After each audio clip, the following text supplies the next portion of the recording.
Kami dari kelompok 3 ingin menjelaskan pengaruh kemajuan iptek terhadap Negara Kesatuan Republik Indonesia. Rekayasa teknologi yang dikembangkan oleh manusia terus mengalami kemajuan bahkan menuju kesempurnaan. Pada abad ini ditemukan beberapa alat yang sangat menunjang pada perkembangan dan kemajuan ilmu pengetahuan, seperti munculnya televisi, telepon, komputer, dan sebagainya. Selain itu, perkembangan teknologi transportasi seperti mobil menunjukkan bahwa dunia ini tanpa batas. Kemajuan iptek tentunya memberikan pengaruh bagi kehidupan sebuah bangsa, baik itu pengaruh positif maupun pengaruh negatif. Berikut ini dipaparkan pengaruh positif dan negatif dari kemajuan iptek dan berbagai aspek kehidupan. Pengaruh positif kemajuan iptek bagi kehidupan bermasyarakat, berbangsa, dan bernegara. Satu, pengaruh positif kemajuan iptek bagi kehidupan bangsa, bermasyarakat, dan bernegara. Aspek politik, tidak dapat dipungkiri bahwa kemajuan iptek telah berhasil menanamkan nilai-nilai dalam kehidupan politik bangsa Indonesia yang selama ini dianggap tabu. Kemajuan iptek menjadikan nilai-nilai seperti keterbukaan, kebebasan, dan demokrasi berpengaruh luas terhadap pikiran maupun kemauan bangsa Indonesia. Dengan adanya keterbukaan, dimungkinkan akan dapat mencegah praktik korupsi dan nepotisme sehingga dapat dicapai pemerintah yang bersih dan berwibawa. Dengan adanya pemerintah yang demokrasi, sangat mungkin akan meningkatkan kualitas dan kuantitas partisipatif. Dengan dilaksanakannya nilai-nilai tersebut akan menjadi alat kontrol yang efektif dan efisien terhadap keberlangsungan suatu pemerintah, sehingga pada akhirnya akan tercipta pemerintah yang bersih, jujur, adil, dan aspiratif. Pada saat ini Indonesia makin banyak lahir partai politik, lembaga swadaya, masyarakat, dan organisasi lainnya. Hal tersebut berpengaruh pada perwujudan supremasi hukum, jaminan hak asasi manusia, demokrasi, perlindungan lingkungan, dan sebagainya. Aspek ekonomi, pengaruh positif iptek bagi kehidupan ekonomi yang dapat kita ambil di antaranya. 1. Makin meningkatnya investasi asing atau penanaman modal asing di negara kita. 2. Makin terbukanya pasar internasional bagi hasil produksi dalam negeri. 3. Mendorong para pengusaha untuk meningkatkan efisiensi dan menghilangkan biaya tinggi. 4. Meningkatkan kesempatan kerja dan devisa negara. 5. Meningkatkan kemakmuran masyarakat. 6. Menyediakan dana tambahan untuk membangun ekonomi. 3. Kemajuan teknologi dan informasi yang ditandai dengan munculnya internet dan makin canggihnya alat-alat komunikasi secara langsung telah mempermudah kita untuk memperoleh informasi dari belahan bumi lainnya, sehingga kita secara tidak langsung telah melakukan proses transformasi ilmu yang sangat bermanfaat bagi kita. Selain itu juga, dengan adanya informasi tersebut, kita bisa mencontoh atau belajar banyak dari tata nilai sosial budaya, cara hidup, pola berpikir yang baik, maupun ilmu pengetahuan dan teknologi dari bangsa lain yang telah maju untuk kemajuan dan kesejahteraan kita. Misalnya bisa mencontoh etos kerja dan semangat kerja keras yang ditampilkan oleh orang lain kita terapkan dalam kehidupan kita. Aspek hukum, pertahanan, dan keamanan. Pengaruh positif iptek dalam bidang hukum, pertahanan, dan keamanan yang dapat kita ambil di antaranya. 1. Makin menguatkan supremasi hukum, demokratisasi, dan tuntunan terhadap dilaksanakannya hak asasi manusia. 2. Menguatkannya regulasi hukum dan pembuatan peraturan perundang-undangan yang memihak dan bermanfaat untuk kepentingan rakyat banyak. 3. Makin menguatnya tuntunan terhadap tugas-tugas penegak hukum, polisi, jaksa, dan hakim yang lebih profesional, transparan, dan dapat dipertanggungjawabkan. Sipil dengan menundukkan tentara dan polisi sebatas penjaga keamanan, kedaulatan, dan ketertiban negara.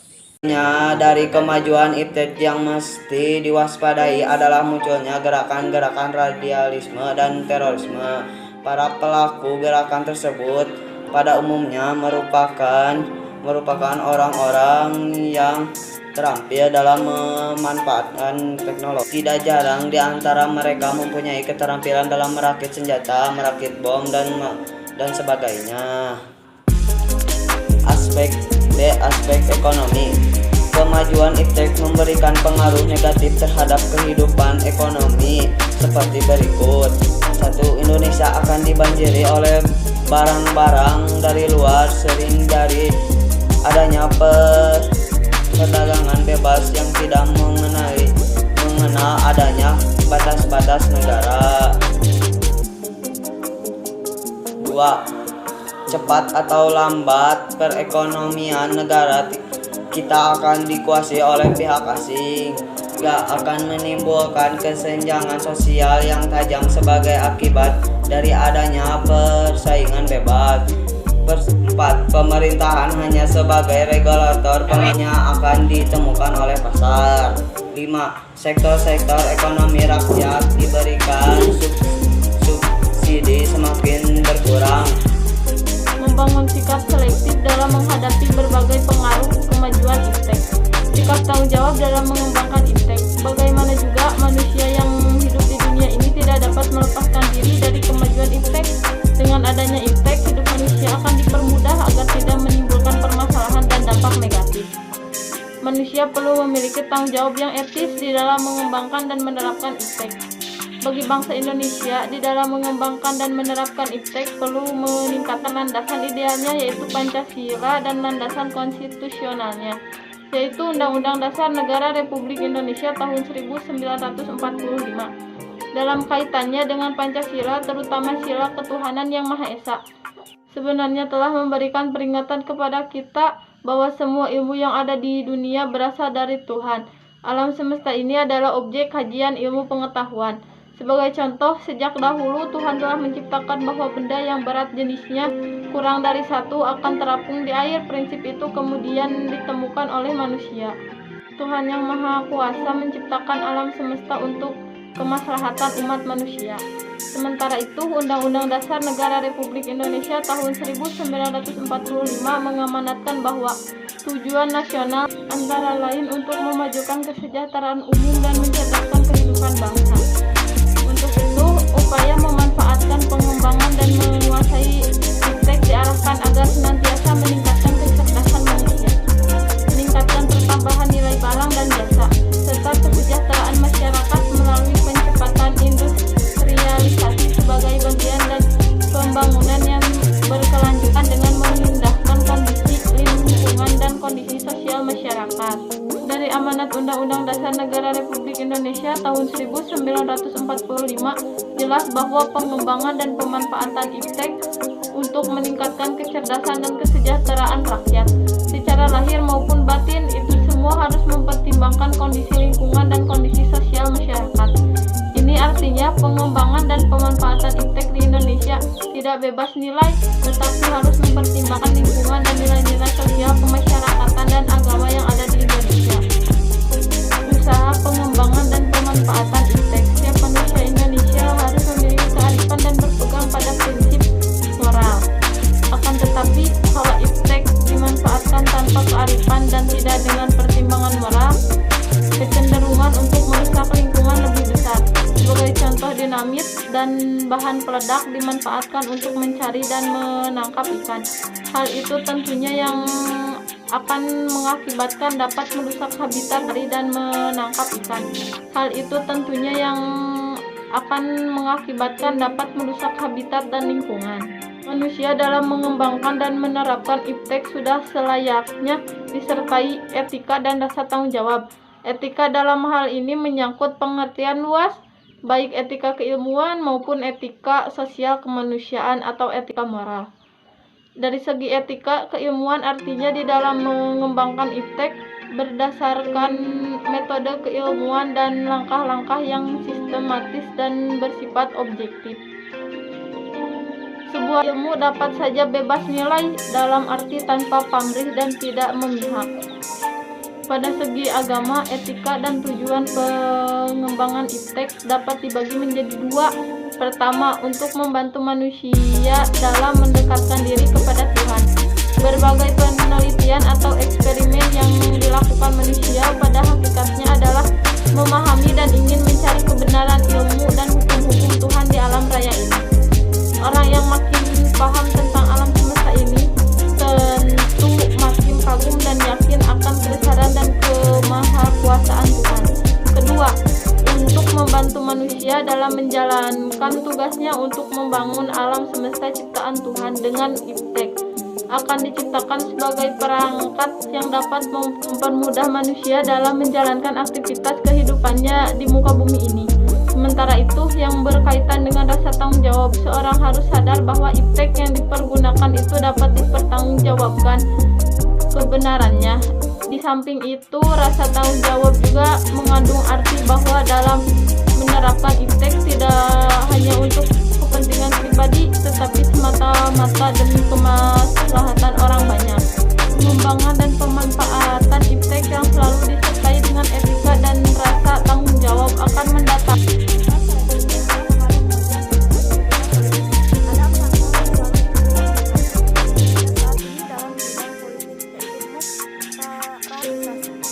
kebebasan, keterbukaan, dan hak asasi manusia. Keempat hal tersebut oleh negara-negara adidaya Amerika Serikat dan sekutunya dijadikan standar atau acuan bagi negara-negara lainnya yang tergolong sebagai negara berkembang. Acuan tersebut dibuat berdasarkan kepentingan negara adidaya tersebut, tidak berdasarkan kondisi negara yang bersangkutan. Apabila suatu negara tidak mengedepankan empat hal tersebut, akan dianggap sebagai musuh bersama. Selain ini, sering dianggap sebagai teroris dunia serta akan diberikan sanksi berupa embargo dalam segala hal yang menyebabkan timbulnya kesengsaraan seperti kelaparan, konflik, dan sebagainya.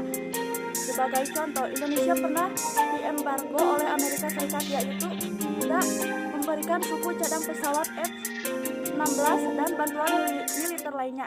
Karena pada waktu itu Indonesia dituduh tidak demokratis dan melanggar hak asasi manusia. Sanksi tersebut hanya diberlakukan kepada negara-negara yang tidak menjadi sekutu Amerika Serikat. Sementara sekutunya tetap dibiarkan meskipun melakukan pelanggaran. Misalnya Israel yang banyak membunuh rakyat Palestina dan menyerang Lebanon tetap direstui tindakannya tersebut oleh Amerika Serikat. Di sisi lain, isu demokratisasi yang sekarang menjadi acuan utama bagi eksistensi suatu negara sebenarnya secara tidak langsung tidak menutup mata kita terhadap mana yang benar dan mana yang salah. Segala sesuatu peristiwa selalu dikaitkan dengan demokratisasi.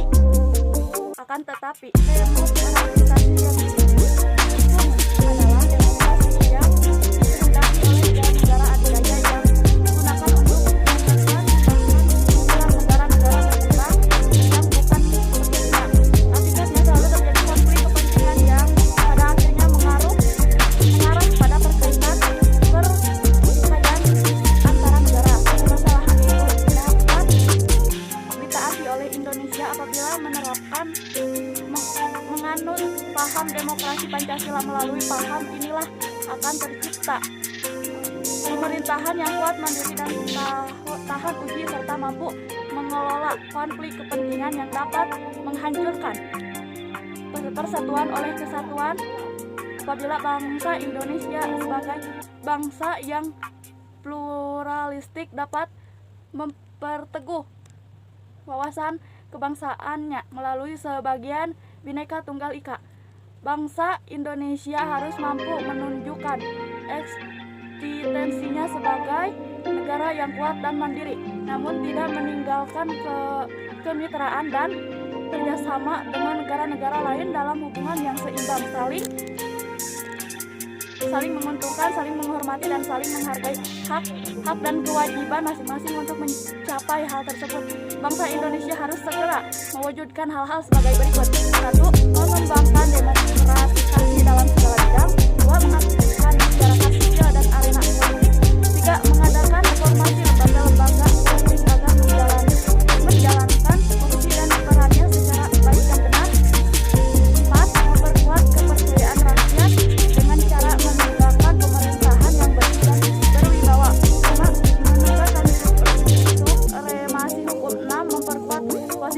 Indonesia dalam kancah politik internasional. Sikap B. Sikap selektif terhadap pengaruh kemajuan di iptek di bidang ekonomi. Sebenarnya sebelum menyentuh bidang politik, kemajuan iptek lebih dahulu terjadi pada bidang ekonomi. Seiring dengan berkembangnya proses globalisasi ekonomi sejak digulirkannya liberasi ekonomi oleh Adam Smith di sekitar abad ke-15 telah melahirkan perusahaan-perusahaan multinasional yang melakukan aktivitas perdagangan di berbagai negara. Mulai abad ke-20, paham liberal kembali banyak dianut oleh negara-negara di dunia, terutama negara maju. Hal ini membuat globalisasi ekonomi makin mempercepat perluasan jangkauan ke semua tingkatan negara, mulai dari negara maju sampai negara berkembang seperti Indonesia. Globalisasi ekonomi lebih dikendalikan oleh negara-negara maju, sementara negara-negara berkembang kurang diberi ruang dan kesempatan untuk memperkuat perekonomiannya. Negara-negara berkembang semacam Indonesia lebih sering dijadikan objek yang hanya bertujuan melaksanakan keinginan negara maju. Dengan kata lain, negara-negara berkembang hanya mendapat sedikit manfaat. Hal tersebut dikarenakan tiga lembaga selama ini selalu berada di bawah pengawasan pemerintah negara-negara maju. Sistem ekonomi kerakyatan merupakan senjata ampuh untuk melumpuhkan pengaruh negatif dari kemajuan iptek dan memperkuat kemandirian bangsa kita dalam semua hal.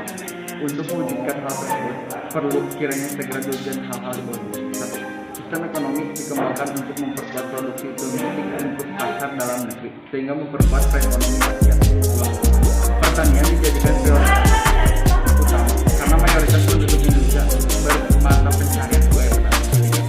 Industri haruslah menggunakan bahan baku dalam negeri, sehingga tidak bergantung impor dari luar negeri. Diadakan perekonomian yang berorientasi yang artinya segala sesuatu yang menguasai hajat hidup orang banyak haruslah bersifat mudah dan terjangkau. 5. Tidak bergantung pada badan multinasional seperti pada IMF, Bank Dunia dan lain-lain.